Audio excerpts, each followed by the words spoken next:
ती घटना घडल्यापासून शिर्डी ग्रामस्थांच्या आग्रह खातीर सगळ्या प्रकारचा व्यवसाय हा बंद करण्यात आलेला आहे। मी 100% गरिबांच्या बाजूने आहे, पण ग्रामस्थ आणि सर्वसामान्य माणसाला एक संगत ठेवून आपल्याला पुढे शिर्डी नियमावली काय असेल हे ग्रामस्थांनी ठरवायचं आहे। कोणत्या प्रकारचं साहित्य विकू शकतात याच्यावर पण निर्बंध घालण्यात येणार आहे। त्या नियमामध्ये त्या निकषामध्ये जे लोक बसतील त्यांनाच एक ठराविक स्पेसिफिक लोकेशनला व्यवसाय करायची परवानगी आपण द्यायचा निर्णय घेणार आहोत। का ग्रामस्थांनी मीटिंग घ्यावी, मी त्यांना विनंती केली आहे की 1 आठवड्याच्या आत तुम्ही मीटिंग घ्या, फार प्रदीर्घ काळ लांबू नका। म्हणजे प्रत्येक वेळेस बंद करा चालू करा बंद करा चालू करा हे चुकीचं दिसतं।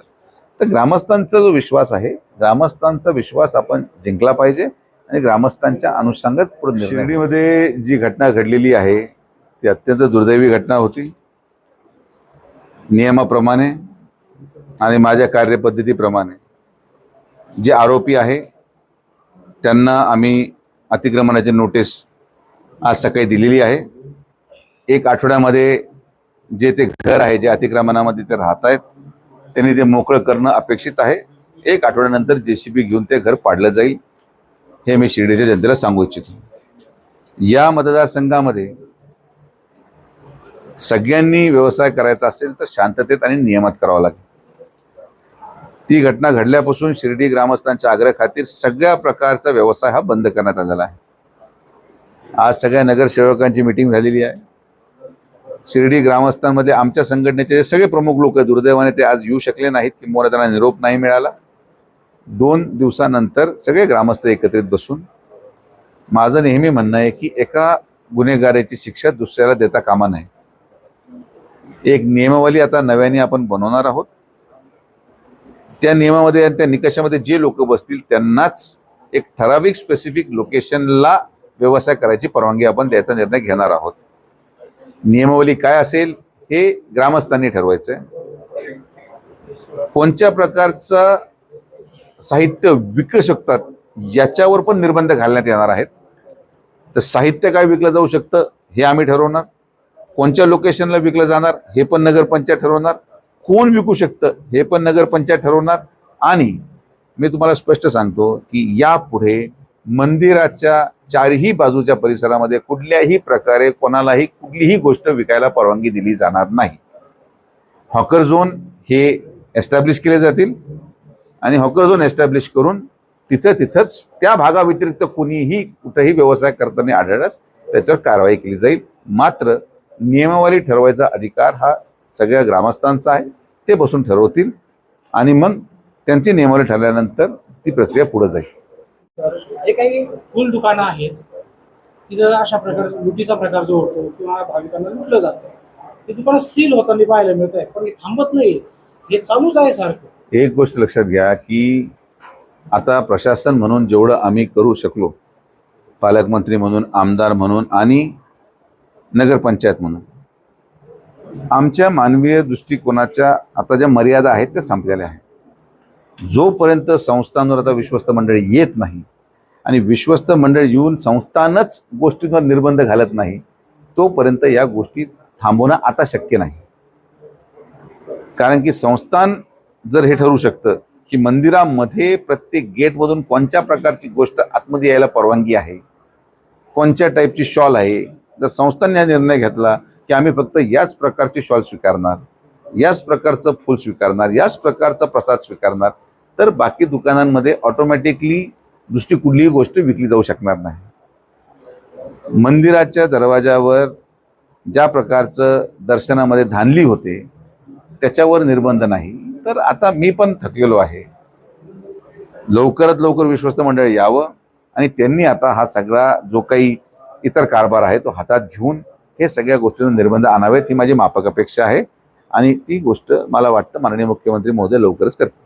त्यानंतर आपण तो निर्णय घेतो, मात्र हा निर्णय घेत असताना ज्या पद्धतीने लूट होते, 200 रुपयाचं सामान 450 त्याच्यावर निर्णय असा होणार आहे जेव्हा ग्रामस्थांना मी आता सुचवलेलं आहे की या पुढे या तारखेपासून जो व्यक्ती लूट करताना सापडला त्याच्यावर गुन्हा दाखल होणार नाही।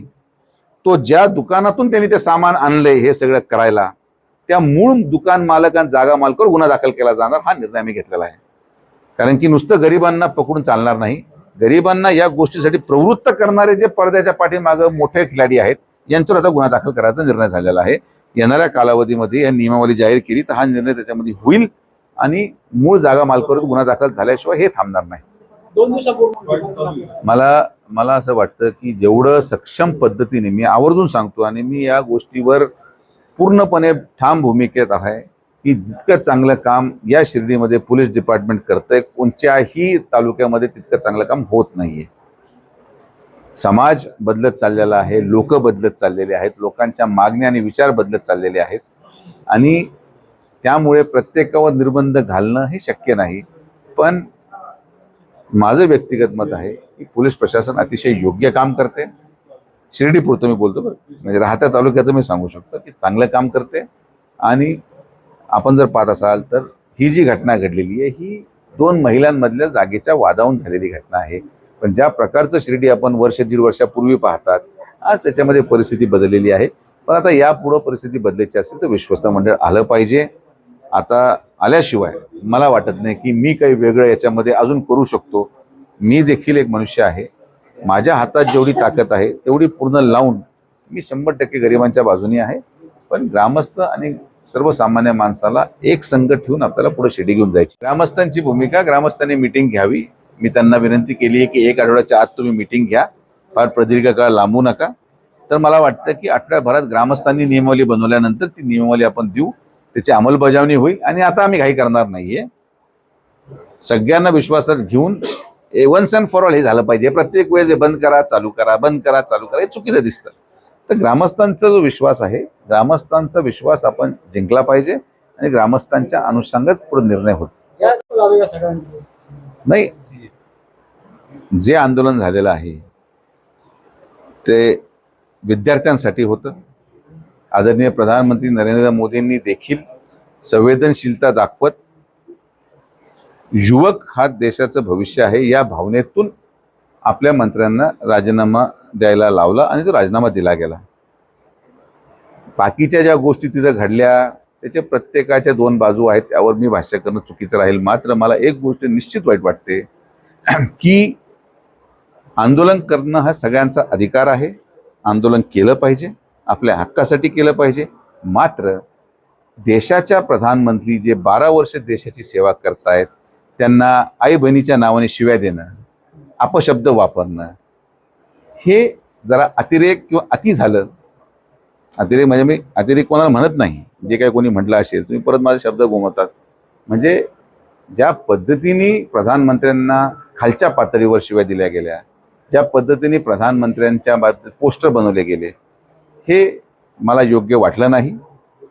आंदोलन सरकारविरोधात करा, तुमची भूमिका असली पाहिजे, तुम्ही सरकारला वाटेल ते बोला. पण व्यक्तिगत एखाद्या व्यक्तीचं आई आज या धर्तीवर नाही, तिच्याबद्दल अपशब्द वापरणं हे लोकतांत्रिक प्रक्रियेसाठी घातक आहे. हे घातक आहे. 12 वर्ष आज देश चालवणारा माणूस त्यांनी रात्रंदिवस मेहनत केली, तुम्ही त्याच्या विरोधात बोला. ठीक आहे, त्यांचं सरकारची भूमिका तुम्हाला पटली नसेल, सरकारचे मुद्दे पटले नसतील, आम्ही मान्य करतो की नीट लीक होत होतं, ते चुकीचं होत होतं, योग्य तो निर्णय झाला आणि आता सरकार पुढे ते टाळेल. पण अशा प्रकारे आपल्या देशाचं नेतृत्व करणाऱ्या माणसाला खालच्या पातळीवर कोणी बोट दाखवतंय, हे या गोष्टीचा मी आवर्जून निषेध करतो की हे नव्हतं झालं पाहिजे. त्यावर आता ऑलरेडी फडणवीस साहेबांनी उत्तर दिलेलं आहे की त्यांना कुठंही जुन्या कालावधीमध्ये कुठलाही आनंद साजरा करायला मिळाला नाही. या निमित्ताने त्यांना आनंद साजरा करायची संधी मिळाली. ते आपण म्हणतो ना की लग्न दुसरं होतं आणि हे वराती बनून तिथं पोहोचले, त्याला चालू शकतं. आता त्याला काही करू शकत नाही. बंदी घालण्याचा निर्णय घेतला. मोठ्या प्रमाणामध्ये गुन्हेगारांची या पतविक्रेत्यांमध्ये घुसखोरी झालेली आणि आता तुम्ही जो हॉकर झोनचा निर्णय घेताय, तिथंच सगळे पतविक्रेते गोळा होतील आणि तिथंच धंदा करतील. आता त्या ठिकाणी पण हेच लोक तिथं जमा होणार. अरे बाबा, नियमावली बाहेर येऊ द्या. तुम्हाला जे तुमच्या भावना आहेत त्याच माझ्या भावना आहेत. तुम्ही पत्रकार आहेत, ग्रामस्थ पण आहात. जेवढी काळजी तुम्हाला तुमच्या परिवाराची त्यापेक्षा जास्त काळजी मला तुमच्या परिवाराची आहे. तर जे नियमावली बनेल हे पूर्णपणे वॉटर टाईट राहणार. आणि तुम्हालाही माहिती आहे की आज महाराष्ट्रामध्ये किंवा जिल्ह्यामध्ये गुन्हेगार प्रवृत्तीच्या लोकांविरोधात बोलणारा मी कदाचित एकमेव लोकप्रतिनिधी जेवढं ओपनली कारवाई करतोय. कारण की आपण ना त्यांच्या हप्त्याला बळी पडलेलो आहे ना आपण कोणाला घाबरतो. जनता ही सर्वोपरी आहे. जनतेसाठी आपण काम करतो.